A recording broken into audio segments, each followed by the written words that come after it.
noche de la bendición y de la salvación, ¿no? ¿Es eso?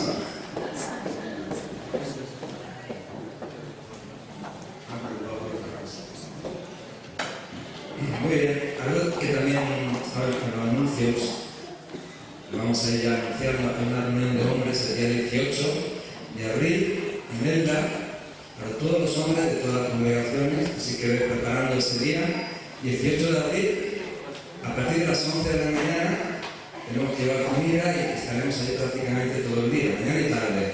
Amén, para todos los hombres, también los vídeos pondremos el cartel, no sé si va a grabar un vídeo o algo, pero no creo que haya vídeo, vamos a cartel solamente. Entonces, ir preparando ese día, el 18 de abril, desde saldremos de aquí posiblemente sobre las 10, 9:30, 10 de la mañana, para Elda, en una hora según. Entonces, agendar ese día, 18 de abril. A ver, bajándolo. Me gustaría compartir algo que estaba en estos días meditando y pensando, ¿no? Y el tema, sabéis que estamos hablando sobre renovarnos, y yo creo que este año va a ser un año de renuevo para nosotros, y Dios tiene nuevas cosas para cada uno de nosotros, y quiere renovarnos en muchos aspectos, y había uno que tenía así, dándole vueltas en mi corazón, sobre renovar las fuerzas. Yo sé que es un tema que muchas veces hemos oído hablar y hemos escuchado. Hay un pasaje en creo que es Isaías 40 que él dice que los jóvenes se fatigan y se cansan, pero los que esperan en el Señor se levantarán águilas, tendrán nuevas fuerzas, y levantarán alas como águilas, correrán, no se cansarán, caminarán y no se fatigarán. Por lo tanto, necesitamos también ese renuevo, la fuerza que el Señor tiene para nosotros. Y yo veía en estos días que estaba meditando en todo esto, que nuestras fuerzas vienen de Dios, solamente, exclusivamente las fuerzas. Nosotros tenemos que recibirlas del Señor. Hay dos pasajes que me gustaría compartir con vosotros. Uno está en 1 Samuel 30. Ahí tenemos toda una historia del rey David cuando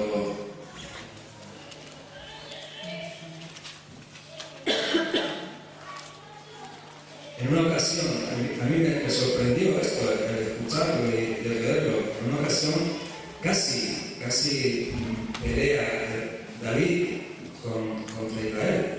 En un momento que él estaba viviendo en Siclag, que era en el territorio de Filistea, y entonces él va a ver al rey de los filisteos y le dice que quiere pelear también con él a su lado, porque durante tiempo él ha estado siendo fiel a él y el rey también siendo fiel a David.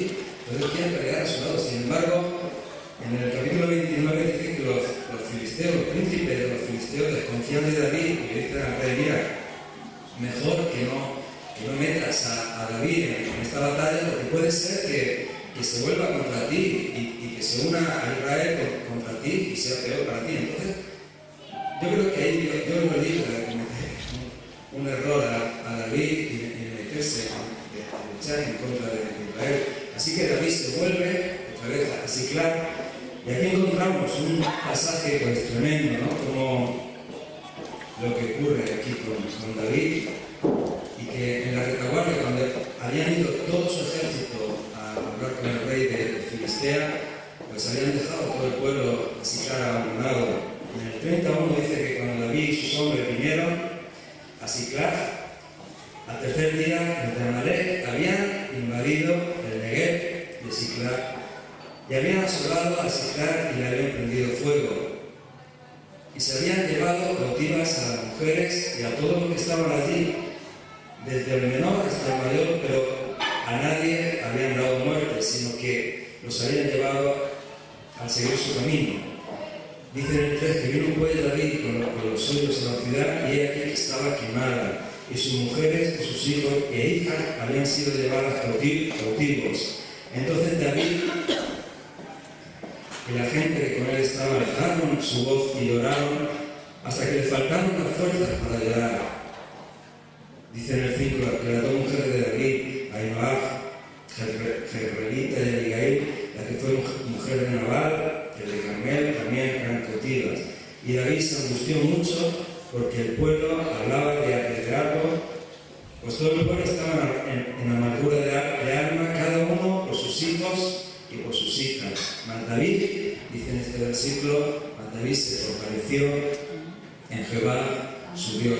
Yo no sé cómo lo hizo eso David, pues a veces es muy complicado encontrarse un panorama delante tuya de desolación, de destrucción y que todo te lo han robado, todo te lo han quitado, y aún así dice que David se fortaleció en Jehová su Dios. Yo creo que David, como dice muchas veces la Escritura, David tiene un corazón para Dios. Yo creo que David se acordaría o David tendría en su corazón palabras como escribió en algunos salmos, que Dios es nuestro amparo, nuestra fortaleza, aunque la tierra tiemble, aunque se traspasen los montes al mar, aunque ocurra lo que ocurra, dice que él siempre iba a estar confiando en Dios. Yo creo que David se acordaba de muchas palabras que incluso él había escrito en salmos y como confiamos nosotros, ¿no?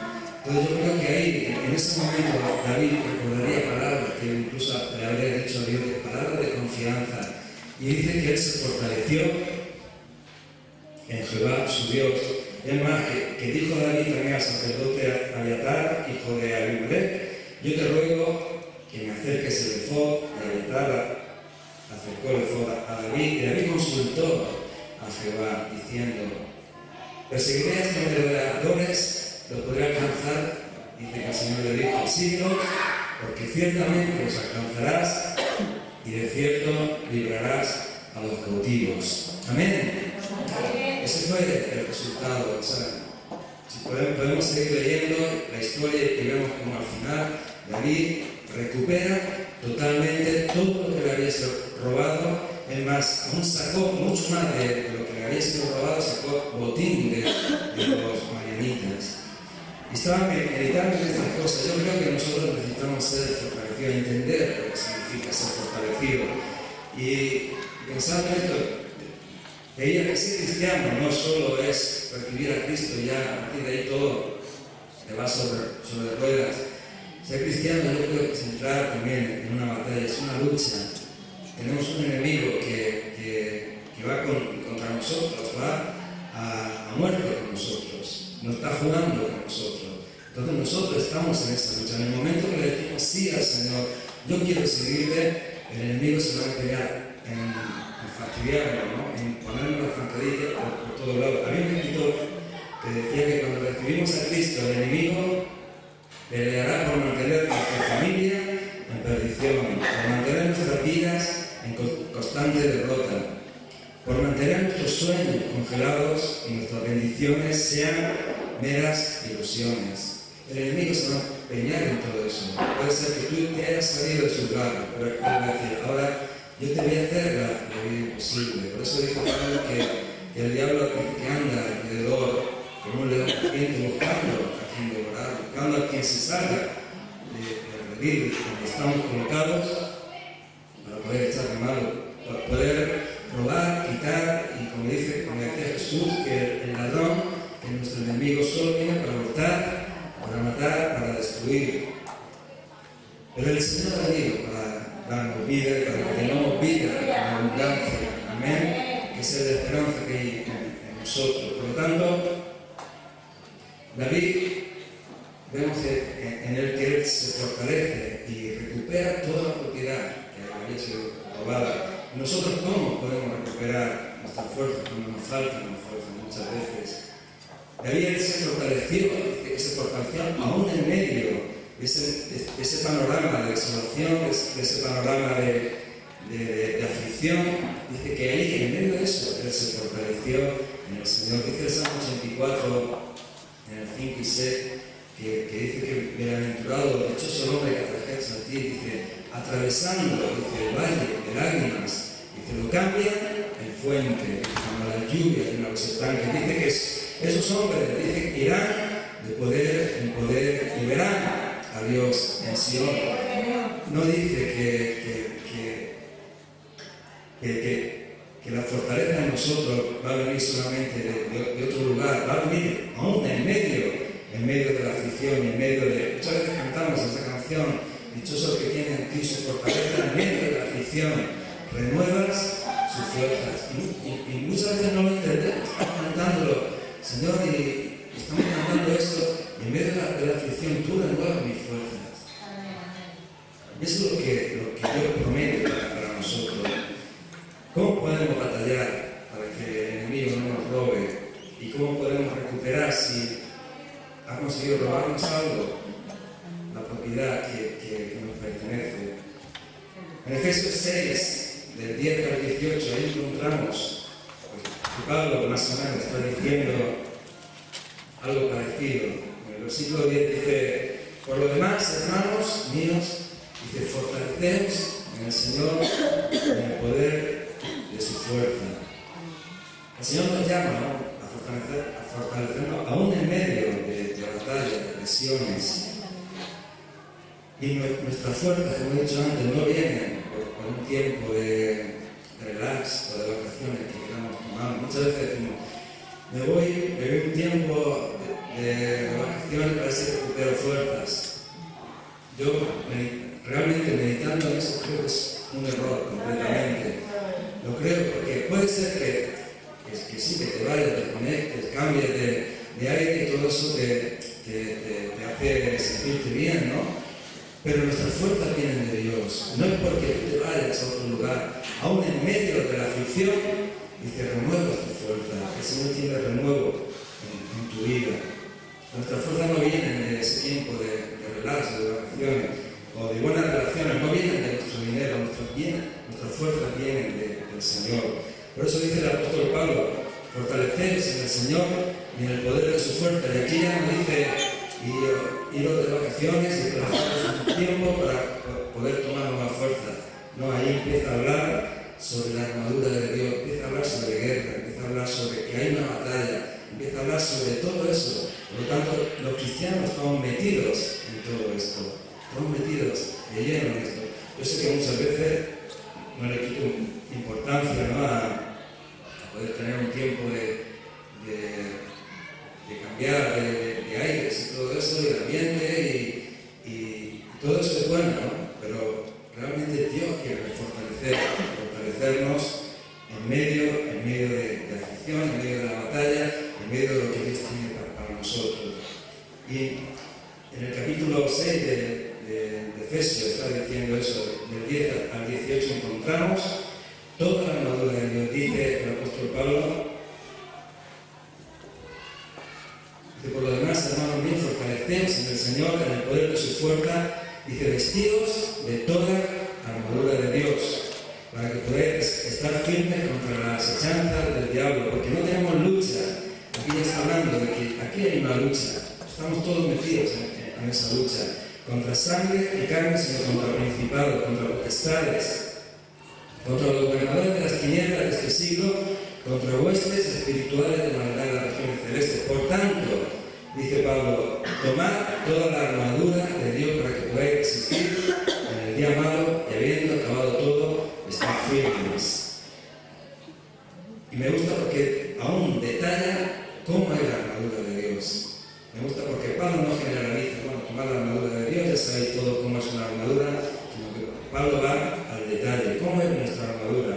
Por tanto, tomad, dice en el 14, estad pues firmes, ceñidos vuestros lomos con la verdad, vestidos con la coraza de justicia, y calzados los pies con el apresto del Evangelio de la paz, y sobre todo tomad el escudo de la fe, aunque podáis apagar todos los dardos de fuego del maligno, y tomad el yelmo de la salvación y la espada del Espíritu, que es la palabra de Dios, orando en todo tiempo, con toda oración y súplica en el Espíritu, y orando en ello con toda perseverancia y súplica por todos los santos. Amén.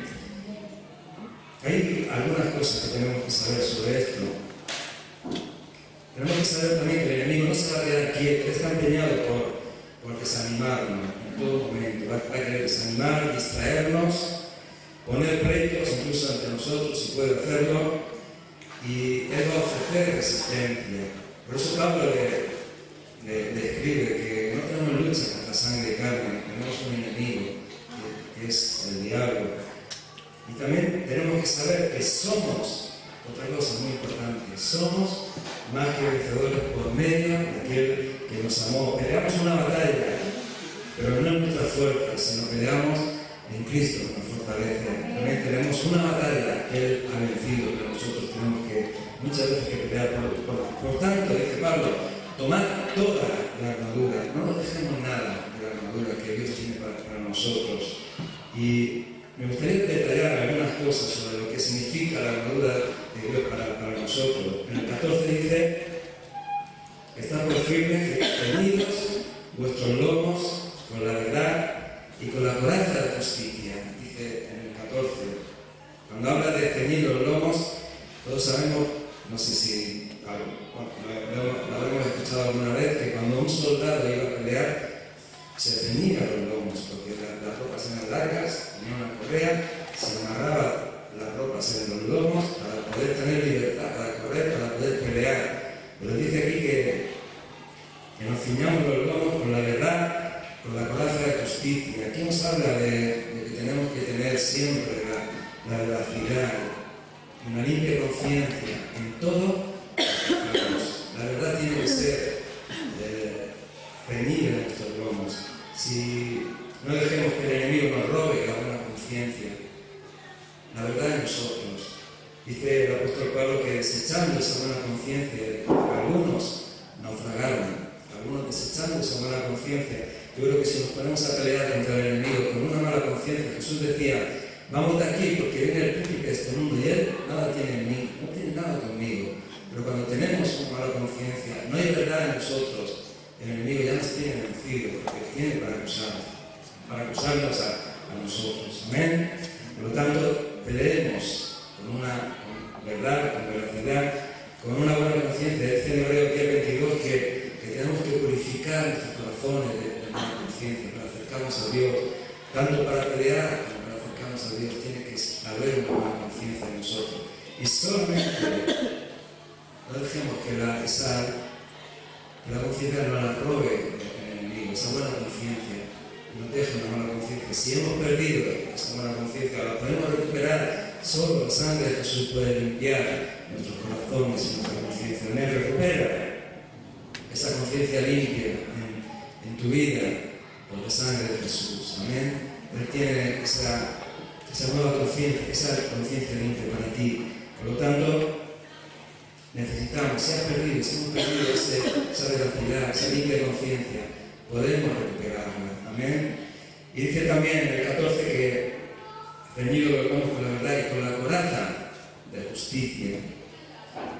No es nuestra propia justicia la que nos ponemos como coraza, nunca nos podemos poner nuestra justicia como coraza delante de nadie, sino es la justicia que Cristo nos ha dado. Amén.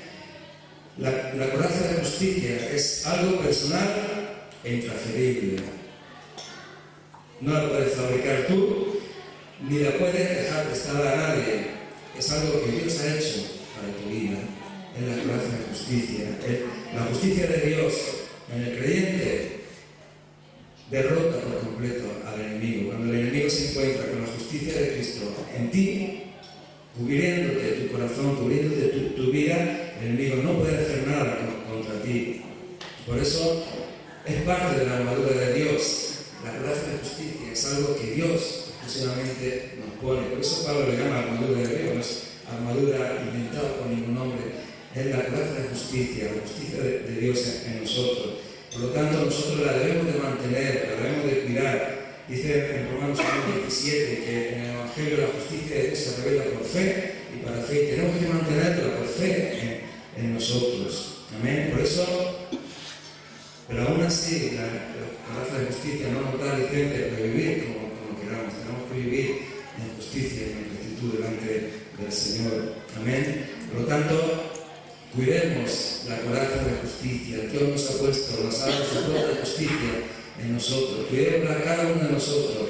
No la podemos dar a nadie. Dios nos la ha dado exclusivamente a cada uno de nosotros. Y tenemos que cuidar esa coraza de justicia contra la que el enemigo no puede vencer, porque es la justicia de Cristo en nosotros. si nosotros peleáramos en nuestra propia justicia o sacáramos, no, es que yo he hecho tanto, yo he podido hacer tanto, dice la Biblia que nuestras justicias son como un trapo de inmundicia delante de Él y nunca venceríamos. Sin embargo, tenemos la justicia de Dios en nosotros. Por lo tanto, esa coraza que nunca se pueda destruir en nosotros.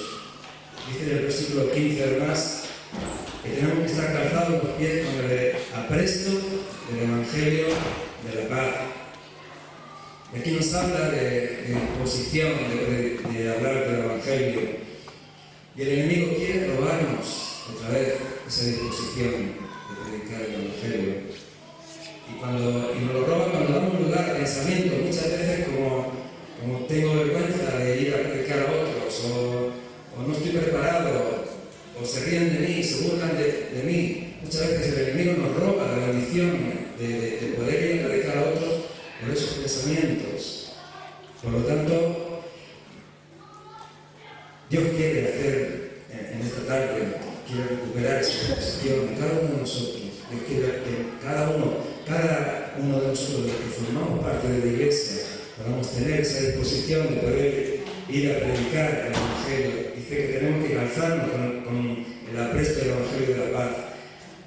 Resiste al diablo cuando vengan sus pensamientos, resiste al enemigo cuando te diga es que se van a reír de ti, es que no estás preparado, es que no sirves para predicar. Por lo tanto, Dios quiere hacer que cada uno de nosotros tengamos esos pies hermosos. Dice en Romanos 10:15 que cuán hermosos son los pies de los que anuncian la paz, de los que anuncian buenas nuevas. Y tenemos que recuperar nuestros pies para el Señor. Hay un dicho, no sé si a veces lo habéis dicho, cuando se encontrado en peligro, pies para que os quiero, ¿no? Y habéis salido, dicho, ¿para qué tengo los pies sino para salir corriendo en este momento, para usarlos? Y en este caso tenemos que decirle, Señor, pies para que os quiero, los quiero para predicar el Evangelio, para que mis pies puedan llevar las buenas nuevas de salvación, puedan llevar las buenas nuevas de paz a la gente que lo necesita. Por lo tanto, recupera tus pies para el Señor y no para muchas veces para nuestros caprichos, deleites y para cosas que muchas veces no nos sirven. Perdemos muchas veces el tiempo en lugares donde andamos y donde nos movemos. Así que recupera tus pies para el Señor en esta tarde. Y el pie para que vamos a predicar este viernes, vamos a salir a que sea necesario. Hay muchos lugares donde predicar, por decir un sitio, pero podemos predicar aquí en Elche, podemos extendernos, somos suficientes en la iglesia como para predicar en Ángel, en Monforte, en todos los lugares, más allá de donde estamos. Y muchas veces nos centramos solamente en el lugar, y somos suficientes, somos una iglesia, pero Dios quiere recuperar en nosotros esa disposición para predicar su palabra. El versículo 16 dice que sobre todo tomad el escudo de la fe, con que podáis apagar todos los dardos de fuego del maligno. El escudo es un arma defensiva, es un arma móvil, la podemos mover, podemos cubrir nuestro corazón, podemos cubrir nuestra mente. Por lo tanto, el enemigo va a venir con dardos de fuego encendidos a nuestra mente, a nuestro corazón, a nuestras emociones. No sabemos muchas veces por dónde van a venir. Y muchas veces nos ocurre que no sabemos por dónde vienen los dardos, pero el escudo de la fe puede parar cada dardo y apagar cada dardo de fuego del enemigo. La fe podemos hacer. Hay una frase que recuerdo de hace muchos años que decía que el temor golpeó a la puerta, dice, que atendió la fe y dijo, no hay nadie.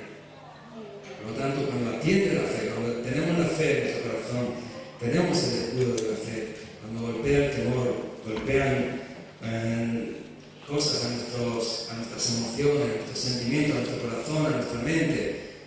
La fe está ahí para parar cada dardo de fuego del maligno. Por lo tanto, decía en 1 Pedro 5:8 que nosotros tenemos que ser sobrios y velar, porque el diablo está alrededor buscando a quien devorar. Y que al cual, decía Pedro, resistir firmes en la fe, al cual podemos resistir firmes en la fe. El versículo 17 dice que tomemos el yelmo de la salvación y la espada del Espíritu. Dice, tomar el yelmo de la salvación y la espada del Espíritu, que es la palabra de Dios. Dice también Pablo a Timoteo que lo vistamos con la esperanza de salvación como yelmo. Eso está en 1 Timoteo, no recuerdo el pasaje, pero lo dice así: vestido con la esperanza de salvación como yelmo en nosotros. El yelmo de la salvación es parte de esa armadura que Dios quiere poner en nosotros, que protege nuestra mente. El yelmo es, ¿sabéis lo que era? Era el casco que protegía la cabeza del soldado. Y en la cabeza hay muchos órganos vitales, muchos órganos importantes. El primero es en nuestra mente. Y la mente es el campo de batalla por excelencia del enemigo. Ahí me encanta el pelear en la mente. Y el yelmo de salvación nos salva de seguridad, de salvación. Algo que el enemigo quiere robar en nosotros, la seguridad de la salvación en nuestra vida. Dice en 2 Corintios 10, 4 y 5, dice que las armas de nuestra milicia, dice que no son carnales sino poderosas en Dios, dice para la destrucción de fortalezas, derribando, decía Pablo, argumentos que se levantan contra el conocimiento de Dios, y llevando cautivo todo pensamiento a la obediencia a Cristo. Por lo tanto, en nuestra mente tenemos que aprender que el enemigo quiere robarnos la seguridad, tenemos que cubrirnos con el yelmo de la salvación, la seguridad de la salvación en nosotros. Es muy importante tener esa seguridad, cada creyente, la seguridad de esa salvación. El enemigo quiere robarnos esa seguridad. En la cabeza también están nuestros ojos, están nuestros oídos, está también la boca, cosas que hay que vigilar y que también influyen en la formación de pensamientos y de ideas, de argumentos que vienen a nuestra mente. Por lo tanto, llevemos cuidado con nuestros ojos, llevemos cuidado con nuestros ojos, nuestros oídos, con nuestra boca.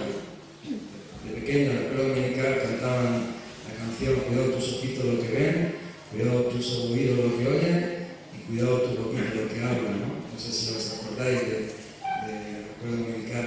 Tengamos cuidado con lo que ven nuestros ojos, tengamos cuidado con lo que oyen nuestros oídos y lo que habla nuestra boca, porque ahí se forman fortalezas en nuestra mente y empiezan a robarnos, el enemigo empieza a quitarnos la bendición, lo que Dios tiene para nosotros. Así que no permitamos que nuestros ojos y nuestros oídos jueguen con el pecado, no permitamos que nuestra boca hable lo que quiera. Saturemos nuestra mente con la verdad, con la palabra de Dios, porque Él ha puesto en nosotros la mente de Cristo en nosotros. Amén. Dice en 1 Corintios 2:16 que tenemos la mente de Cristo. Así que no juguemos con el pecado. Protejamos nuestra mente de temores, de ansiedad, no perdamos el gozo de la salvación, ese gozo que es la fuerza de nuestra vida. David le dijo al Señor en el Salmo 51, vuélveme el gozo de tu salvación, y el espíritu noble me sustente. El gozo de la salvación también es la fuerza de nuestra vida. Necesitamos ese gozo de la salvación en nosotros y necesitamos cubrirnos. Cuando nos cubrimos con el yelmo de la salvación, estamos protegiendo esa seguridad de la salvación en nosotros. Y continúa diciendo Pablo que ahora sí, tomamos la espada del Espíritu. La espada del Espíritu, que es la palabra de Dios. Y aquí ya es un arma, ya no es defensiva, ya es un arma de conquista. Estamos llamados